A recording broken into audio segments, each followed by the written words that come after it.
Three, two. Hey, everybody. This is Lieutenant Governor Matt Pinnell. Hope everybody is safe and sound and washing your hands and singing happy birthday when you're washing your hands and stay at home as much as possible. But certainly we know that folks need to get out for those essential services. But please, again, just personal responsibility is huge right now as we get through this. We all know April is pretty much closed and it's tough on everybody. I've got somebody with me today that I'm interviewing. Again, this is our Okla Proud interview series, just bringing to you individuals that are doing great work around the state of Oklahoma that were before this pandemic and those that have kind of been thrust into leadership roles or just trying to figure out how to be a good small business owner, to be a good mom and dad, and those type of things. Just Oklahomans that instill a little bit more pride in me too. And with me today is Roy Lee Lindsey with the Oklahoma Pork Council. I am pro pork, Roy Lee. I'm pro pork. That's good. We appreciate it. Yes. Who has been running the Oklahoma Pork Council for 22 years. So this is an individual that certainly knows the ins and outs of our ag industry in the state. Ag is still, a lot of people forget, I certainly do not, that ag is still a backbone of the Oklahoma economy and will be moving forward. But certainly what that industry is going through, ag commodities were already not in a great place before this pandemic.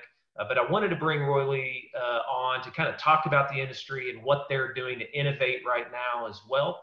So with that, Roy Lee, why don't you introduce yourself and tell the viewers a little bit about yourself and the Pork Council.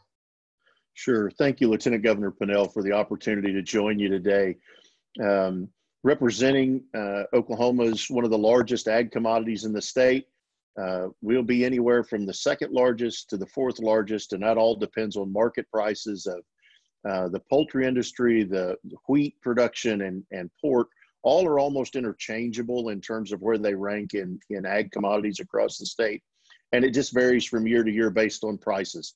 So what the prices are this year has a dramatic impact on who's second and who's fourth. But cattle's always been number one and will remain number one for many years. I mean, I don't see any change in that coming down the road, but we play a vital role in terms of the ag economy in the state of Oklahoma.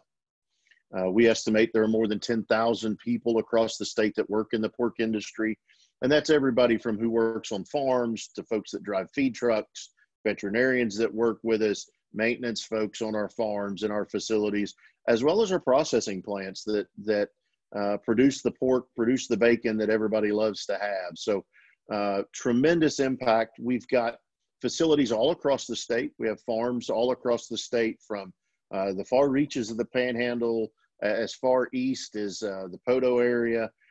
We've got farms that stretch from Enid down to Hinton and Hydro and Point South, Holdenville. So we really cover all areas of the state with everyone from folks that are raising pigs to folks that are creating the pork chops and the bacon that everybody loves to enjoy on their plates. So tell me a little bit about, you mentioned, I mean, when we talk about, again, as an elected official, I know a little bit more about the hog farms that we have across the state. Most of the attention is in, obviously, the Panhandle, in those large processing plants that we have out there. Statistics, for those that are maybe listening or watching this that don't have an idea of how big of an industry this is in the state of Oklahoma. You mentioned, a lot of the hog farms around the state, but particularly some of those numbers that you guys produced out there in the Panhandle. Sure. So we're going to rank, we're the fifth largest state in the country when it comes to our sow herd. So the number of mama pigs that we have, the number of baby pigs that are born in the state of Oklahoma, we'll rank fifth nationally amongst all the states. And I think most folks would be surprised by that number. When you think of total hogs and pigs, we rank 10th or 11th in total hogs and pigs. And the reason for that is predominantly we produce baby pigs. We're a baby pig producing state. And that's because we don't have enough grain to feed our pigs to market. So When we produce a baby pig, when a sow has a litter of piglets, we'll wean those pigs at about 24 days of age. We put them on a truck overwhelmingly, and we move them to the Midwest. They go back up to where grain is at. And when we think about, folks always ask, why don't we go ahead and feed those hogs to market weight here? Well, there's a couple of reasons for that. One is the simple economics of moving animals versus moving grain. And if you take a semi-truckload, whether we're talking about pigs or we're talking about grain, if we wanted to move a semi-truckload of corn down here to feed pigs, we'd bring enough corn here to raise about 110 pigs to market weight. That's about all we could do. But on that same truckload, I can put 2,500 24-day-old pigs and move them to corn. So it would take like 25 more semis to bring enough grain down here for us to feed pigs to market weight. So that's one of the challenges. The second is we have a very modern, very efficient processing facility in Guyman. It's one of the largest in the country. They process roughly 20,000 hogs a day. Something north of 5.5 million a year run through that plant. But that plant's operating at full capacity. So if we were to add more finishing spaces here, we wouldn't be able to run additional pigs, wouldn't be able to harvest additional pigs in that plant because there's just no more capacity there. So it makes sense for us to move young pigs, 24 days old. They weigh about 12 to 15 pounds when we move them. We move them to the Midwest, and they're closer to corn. We don't have to move corn for them there. And they're closer to where the majority of the hog processing facilities in the country are at, in the Iowa, Illinois, Indiana, Minnesota, up kind of into the upper Midwest there. Very interesting. Again, I just don't think there's a lot of Oklahomans that probably have gotten that education on how our hog farms operate and how that industry operates here in Oklahoma. It's pretty fascinating. So with that industry, again, it's huge. It's a huge deal to the state from an economic perspective. When this pandemic hits, I mean, when we deal with pork or moving meat products, there's always a tension. You all have always had to be more sensitive to viruses than most people do. So this certainly didn't catch you off guard, but this is a little unprecedented in what we're dealing with. How has that affected the industry? A little bit about what you've been, what Oklahomans might need to know as well when it comes to eating pork right now in the state. So the first thing I think to make sure that everyone understands is there is absolutely no evidence that COVID-19 coronavirus is passed through food. So your pork, your food products remain perfectly safe to eat. So there's no reason to be concerned in that regard. All the evidence tells us that your food remains safe to eat. And so that's always the number one message we want to share with folks is the pork you're buying at the store is perfectly safe. There's no issues there as you go through it. As an industry, we've always been hyper focused on the health of our animals and how we promote that health, because healthy animals produce healthy food. They produce safe food. So we've had in place for years, and folks always question, why can't I go tour a farm? How come I can't get on a farm and see what's happening? One of the reasons we keep our barns closed is to protect the health of our animals. So when an employee shows up, when a farm owner shows up at the farm to work today, they shower into the farm. We actually refer to the inside of the farm as the clean side. Most people would think of it as the other way around. But if as a worker comes to the farm of a morning, they shower in, wash their hair, wash their hands, their face. I mean, if I go to a farm, I have to wear my glasses through the shower and wash my glasses as well. And everyone that enters the farm goes through that shower procedure and happens every day. If there's something happening outside the barn that requires maintenance, I need to go work on the roof, I need to go work on a feed bin, whatever, I go back outside. But when I come back into the farm, I shower back into the farm. And all that's designed to help us protect the health of our animals. So when we start today with the notion of those basic premises have been in place, those practices and protocols have been in place for us for years. So the things that we have done on farm, those farms that would do an occasional tour, that would open their doors and let folks see inside, we've clearly stopped that. but it's less about, in this instance, it's more about protecting our employees than it is protecting our animals. We do a wonderful job as a whole protecting the health of our animals every day. Today, we're trying to make sure that we keep our employees safe, we keep them healthy, because we need people on the farm every day to care for our animals. Those pigs have to be fed. They have to be fed 7 days a week.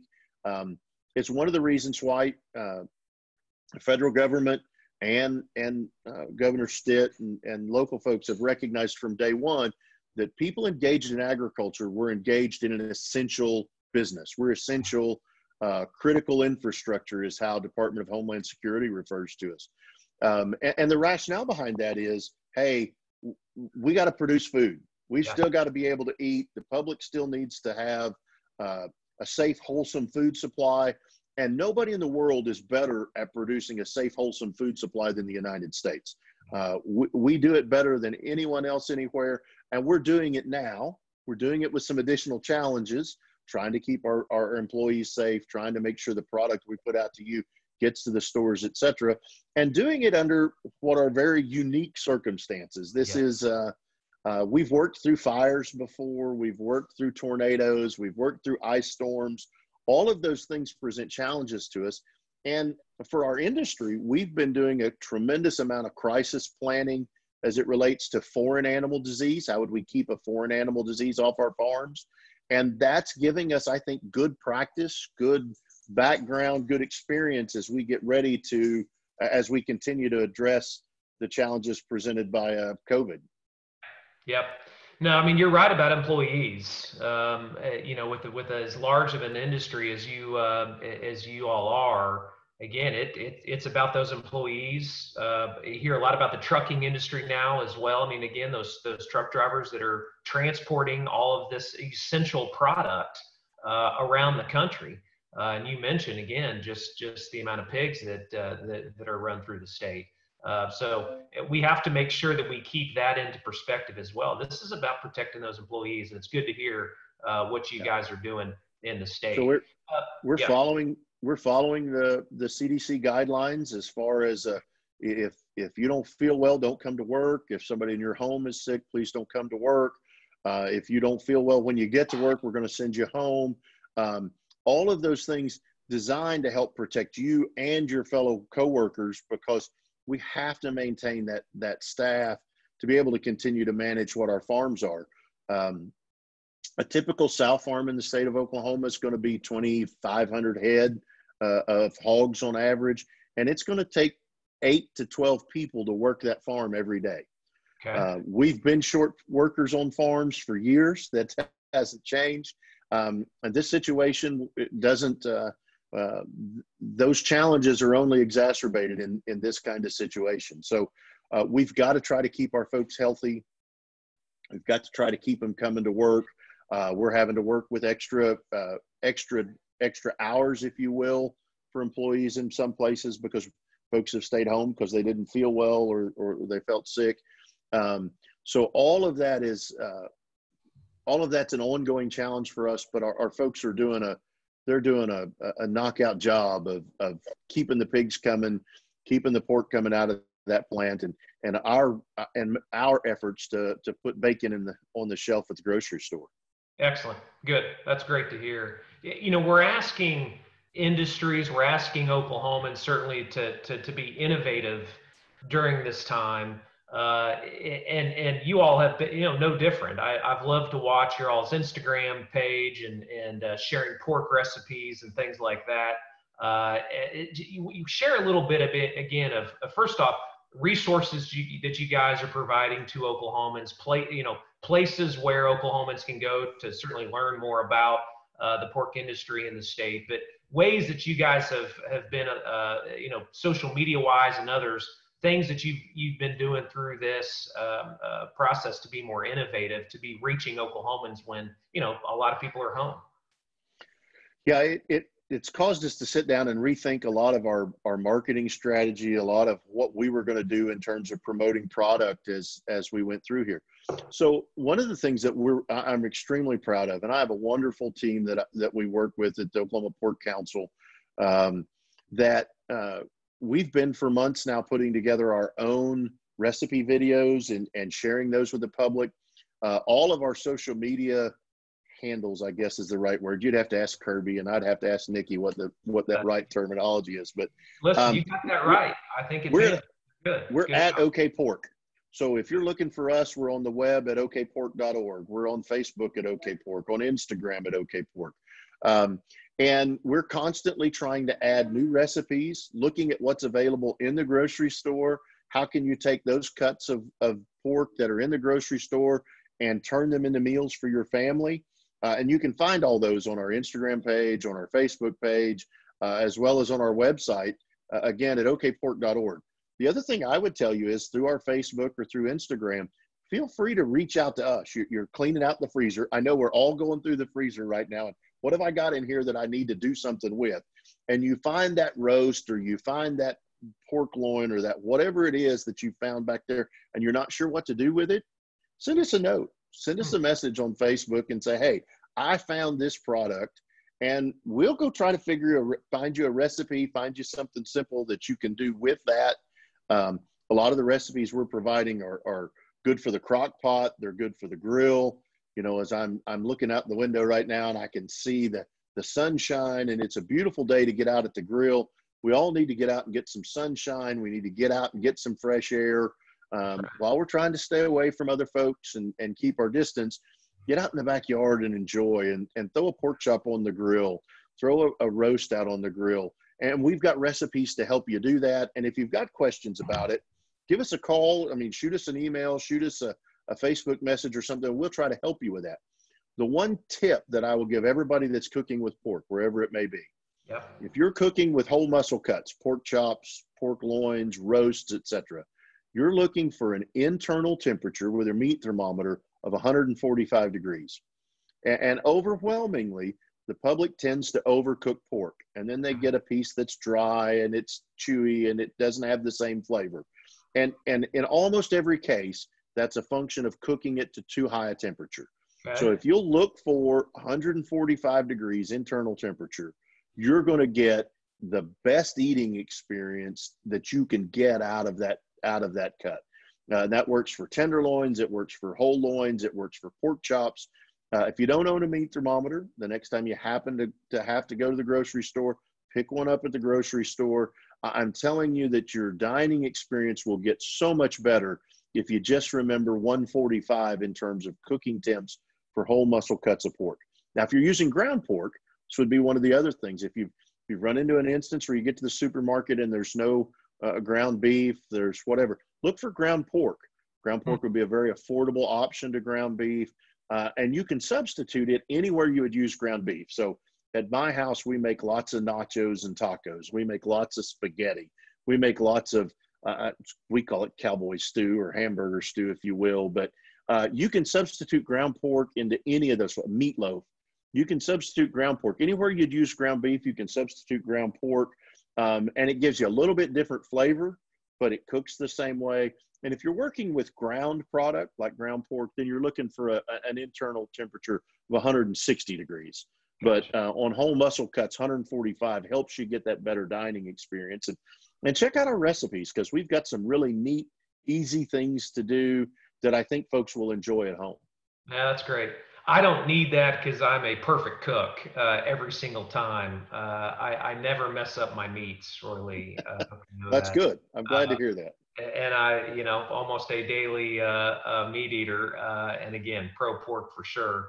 I know, last question for you, kind of in that marketing space. I know nationally, the Pork Council really promotes, kind of eating pork on Easter campaign. Easter is coming. Is there national campaigns that you may be able to share with us? Just kind of some of the marketing things that folks are doing nationally with Easter and other holidays that are coming up. Yeah, traditionally Easter is one of our largest or the busiest times of the year for us in terms of selling hams. It's highest demand for hams right around the holidays, Thanksgiving, Christmas, and then here at Easter as well. And some of that, we're still seeing some demand for hams as we lead up to Easter. But without families getting together, without large gatherings, etc., it's hard to think of what to do with a 10-pound ham or an 8-pound ham. So one of the resources, and you can find these at pork.org, not okpork.org, but just pork.org, is the National Pork Board. And they're our national association that does promotions for the industry as a whole. But they've been sharing a series of videos as well, talking about how to use leftover ham in things. So if you ended up with a big ham and you don't have quite as many people, how can you turn those extra pieces, that leftover, into something that you can use for meals later in the week? We're trying to work with our producers. I said this earlier, our folks are still working every day making bacon. That's what they do. They do it every day, and they do it better than anybody else in the world. We did you participated, I thought, in as I recall, in our Give a Ham challenge back at Christmas, and we appreciate that. Our folks would encourage everybody to do the same today if you can. We recognize the challenges that social distancing present to all of us in terms of being able to donate food, being able to whatever. But as we look at it, we've got a responsibility to invest back in our local communities, a responsibility to give back to the people that support us every day as they shop. And one of the things we were blessed to do this past week, we worked with one of the downtown Oklahoma City hotels that's actually closed right now. And so here's all their service workers that are out of work right now. We worked with the restaurant in that hotel. We went and we smoked pork loin for them. They put full meals together and encouraged anybody that worked in the restaurant or the hotel service industry to come by and pick up a meal. That we were very happy to help provide a part of that meal. But recognizing that these are challenging times for lots of folks in Oklahoma. There are tremendous resources at the food bank, at our food pantries across the state. We encourage folks, if you can help. If you can help your neighbors, check on your neighbors, send them an email. I see it regularly in my neighborhood, Facebook. We've got our own Facebook page and our little group, and we see constantly, I'm about to go to the store. Is there something I can pick up for anybody while I'm out? If you're not comfortable getting out, can I run your errands for you? Those kinds of things. And I think Oklahomans all across the state are doing that. And I'm very proud of the way Oklahoma responds in times of crisis. But I would encourage folks to just think about how you might be able to do just that one more thing that helps the neighbor, helps the guy down the road, helps somebody you've never even met before. How can you do that? And I know that's what our farmers are looking for. How can they help their neighbors? How can they help their friends and family and their employees as well? And how can we keep putting a safe, wholesome product on your dinner plate? Because that's our number one goal. Well, I mean, again, our farmers and ranchers are just salt of the earth, and just some of the best people that I have ever met. And what you all are doing, the services that you're providing, certainly someone that I had to have on this Oklahoma Proud series, because again, I know you're a proud Oklahoman. You care about this state. You're passionate, certainly, about agriculture in this industry. So we just can't thank you enough for what you all are doing and continuing to engage Oklahomans through this crisis. We'll get through it. We always do. Oklahoma is not a stranger, as I kind of say in almost every one of these episodes. We're no stranger to crises. We bounce back fast because of that Oklahoma standard that you mentioned.